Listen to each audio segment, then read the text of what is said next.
ভোটের অঙ্ক নিয়ে হাজির হলাম আমি রাজু আহমেদ। এই পর্বে হিসাব মেলাবো উত্তরের জেলা গাইবান্ধার। গাইবান্ধা জেলার সবচেয়ে গুরুত্বপূর্ণ আসন গাইবান্ধা ২। এটি জেলার সদর উপজেলা নিয়ে গঠিত। এই নির্বাচনে গাইবান্ধা ২ আসনের কী অবস্থা সেটি জেনে নেওয়ার আগে আমরা জেনে নিব অতীতের ইতিহাস। সবচেয়ে আপডেটেড ফিচার্স নিয়ে ১৪০টিরও বেশি দেশে কনকাফরেজ। গাইবান্ধা ২ আসনে বিএনপি এখন পর্যন্ত ১৯৯৬ সালের ১৫ই ফেব্রুয়ারি ছাড়া আর কোনো নির্বাচনে বিএনপি এখানে জয়লাভ করতে পারেনি।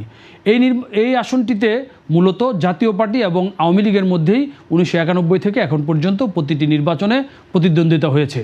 কখনো জাতীয় পার্টি জিতেছে, কখনো আওয়ামী লীগ জিতেছে। আমরা শুরুতেই দেখে নিতে চাই ১৯৯১ সালের নির্বাচন থেকে ২০০৮ সালের নির্বাচনের পর্যন্ত গাইবান্ধা ২ আসনের ভোটের পরিস্থিতি।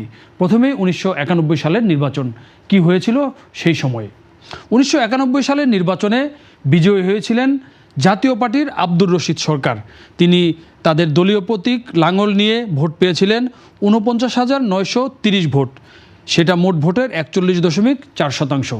তার নিকটতম প্রতিদ্বন্দ্বী ছিলেন আওয়ামী লীগের লুৎফর রহমান। তিনি সেই সময় বাকশালের নেতা ছিলেন এবং বাকশালের সাথে আওয়ামী লীগের জোটের প্রার্থী হিসাবে নৌকা প্রতীক নিয়ে ভোট পেয়েছিলেন ২৫,৩২৪ ভোট, যা মোট ভোটের ২০.৯৯%। পরে ১৯৯৬ সালের নির্বাচনের আগে লুৎফর রহমান আওয়ামী লীগে যোগদান করেন এবং তিনি ৯৬ সালের নির্বাচনে আওয়ামী লীগের প্রার্থী হিসাবে এই গাইবান্ধা ২ আসনে নির্বাচন করেন এবং ৯৬ সালের নির্বাচনেও তার প্রতিদ্বন্দ্বী ছিলেন আব্দুর রশিদ সরকার এবং সেই নির্বাচনে জাতীয় পার্টির বিজয় অক্ষুণ্ণ থাকে। আব্দুর রশিদ সরকার সেই নির্বাচনে লাঙল প্রতীক নিয়ে ৬৯,৩৭০ ভোট পেয়ে নির্বাচিত হন, যা মোট ভোটের ৪৯.১০%। আওয়ামী লীগের প্রার্থী লুৎফর রহমান সেই নির্বাচনে নৌকা প্রতীক নিয়ে পেয়েছিলেন ৩৯,৮৬০ ভোট, মোট ভোটের ২৮.২২%।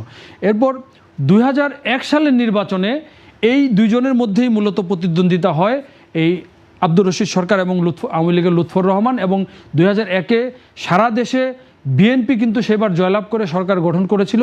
গাইবান্ধা ২ আসনে সেবার কিন্তু জাতীয় পার্টিকে হারিয়ে প্রথমবারের মতো আওয়ামী লীগ সেবার জয়লাভ করেছিল এবং সেই নির্বাচনে লুৎফর রহমান, যিনি আগের দুটি নির্বাচনে পরাজিত হয়েছিলেন, তিনি সেই নির্বাচনে আব্দুর রশিদ সরকারকে নৌকা প্রতীক নিয়ে হারিয়েছিলেন ৬৮,৫৯৮ ভোট, অর্থাৎ মোট ভোটের ৩৭.৩০% পেয়েছিলেন লুৎফর রহমান।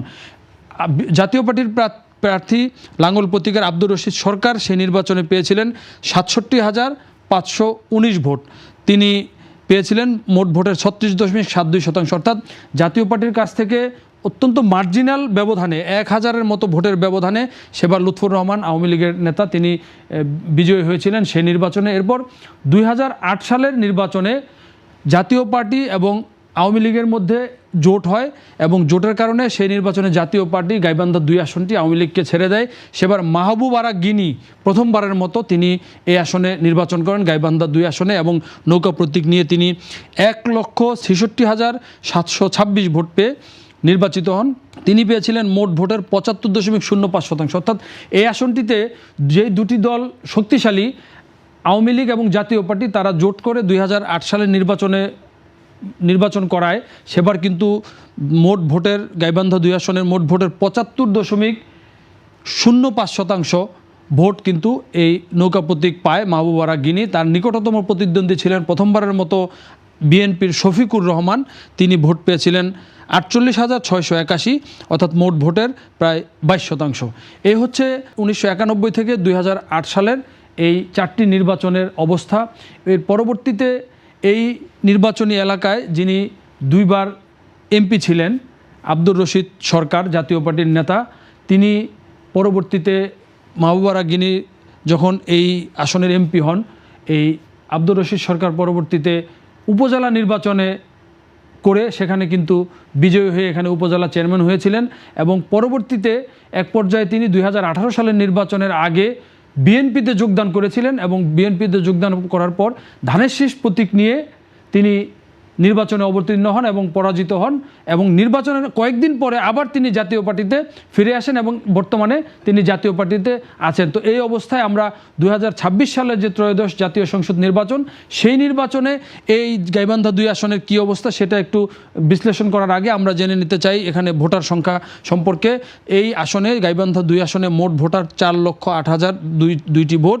এর মধ্যে নারী ভোটার 2,08,272, পুরুষ ভোটার 1,99,719, অর্থাৎ নারী ভোটার সংখ্যা প্রায় 9,000 বেশি পুরুষ ভোটারের চেয়ে, এবং হিজড়া ভোট আছে 6টি। এ হচ্ছে ভোটের অবস্থা। এখন আমরা দেখব যে এই আসনটিতে এবার কারা প্রতিদ্বন্দ্বী এবং কাদের মধ্যে মূল প্রতিদ্বন্দ্বিতা হবে। সবচেয়ে আপডেটেড ফিচার্স নিয়ে 140টিরও বেশি দেশে কনকাফ রেঞ্জ। এই আসনটিতে এবার যে 7 জন প্রার্থী প্রতিদ্বন্দ্বিতা করছেন তার মধ্যে জামায়াত ইসলামের প্রার্থী মোহাম্মদ আব্দুল করিম, তিনি তাদের দলীয় প্রতীক দাঁড়িপাল্লা নিয়ে নির্বাচন করছেন। সিপিবির প্রার্থী মিহির ঘোষ, তিনি কাস্তে প্রতীক নিয়ে নির্বাচন করছেন। বিএনপির আনিসুজ্জামান খান বাবু, তিনি ধানের শীষ প্রতীক নিয়ে নির্বাচন করছেন এবং আগে 2 বারের এমপি আব্দুর রশিদ সরকার, জাতীয় পার্টির নেতা, তিনি লাঙ্গল প্রতীক নিয়ে নির্বাচন করছেন। এবারের নির্বাচনে এই 4 জন প্রার্থী কিন্তু গাইবান্ধায় এই মুহূর্তে আলোচিত এবং মূল প্রতিদ্বন্দ্বিতা এই 4 জনের মধ্যে কার সঙ্গে কার হবে সেটি কিন্তু এই মুহূর্তে এখন পর্যন্ত মানে হিসাব নিকাশ চলছে যে কে কে জিততে পারেন বা কে মূল প্রতিদ্বন্দ্বিতা আসতে পারেন। এই 4 জনের যে কারো কিন্তু বিজয়ের যেমন সম্ভাবনা আছে এবং মূল প্রতিদ্বন্দ্বিতায় আসার সম্ভাবনা আছে। এই মুহূর্তে ভোটের মাঠে জামায়াতের প্রার্থী আব্দুল করিম অনেকটাই প্রচারণায় এগিয়ে আছেন এবং জামাত কিন্তু গত 15 বছরে আওয়ামী লীগের শাসনামলে এই গাইবান্ধা সদর সহ আশপাশের উপজেলাগুলোতে তাদের শক্তি সামর্থ্য বৃদ্ধি করতে সক্ষম হয়েছে এবং স্থানীয় নির্বাচনগুলোতে কিন্তু তারা তার প্রমাণ দিয়েছেন এবং জাতীয় নির্বাচনে তারা শক্ত প্রতিদ্বন্দ্বী হিসাবে অবতীর্ণ হয়েছে মোহাম্মদ আব্দুল করিম। মিহির ঘোষ স্থানীয়ভাবে বিভিন্ন আন্দোলন সংগ্রামের কারণে গাইবান্ধায় অত্যন্ত পরিচিত একজন নেতা, সিপিবি নেতা। তিনি উপজেলা নির্বাচনে সামান্য ভোটের ব্যবধানে পরাজিত হয়েছিলেন এবং 2018 সালের যে জাতীয় নির্বাচন, সেই নির্বাচনে তিনি কিন্তু কাস্তে প্রতীক নিয়ে 10,000-এর বেশি ভোট সেখানে পেয়েছিলেন। অর্থাৎ তিনিও কিন্তু এবার সম্ভাবনাময় একজন প্রার্থী। এখানে আনিসুজ্জামান খান বাবু, বিএনপির স্থানীয় সরকার বিষয়ক সম্পাদক কেন্দ্রীয়, তিনি এখানে ধানের শীষ প্রতীক নিয়ে নির্বাচন করছেন। বিএনপি সর্বশেষ নির্বাচনে 2008 সালে এখানে 48,000-এর মতো ভোট পেয়েছিল। এখানে বিএনপিও কিন্তু এখন শক্তিশালী অবস্থান নিয়ে তাদের প্রচারণা চালিয়ে যাচ্ছে, তাদেরও কিন্তু সম্ভাবনা আছে। সর্বশেষ আব্দুর রশিদ সরকার, যিনি 2 বারের এমপি ছিলেন, তিনি জাতীয় পার্টির একটি শক্ত ঘাঁটি এই গাইবান্ধা 2, কিন্তু এই গত 15 বছর আওয়ামী লীগের সময়ে 2001 এবং 2008-এর নির্বাচনে জাতীয় পার্টি এবং আওয়ামী লীগের সমঝোতার কারণে এখানে আওয়ামী লীগকে তারা এই আসনটি ছেড়ে দিয়েছিল, যে কারণে জাতীয় পার্টির সেখানে কিন্তু সাংগঠনিকভাবে শক্তি ক্ষয় হয়েছে। এছাড়া আব্দুর রশিদ সরকার নিজে এখানে এমপি থাকার পরেও তিনি একবার উপজেলা নির্বাচন করে উপজেলা চেয়ারম্যান হয়েছেন।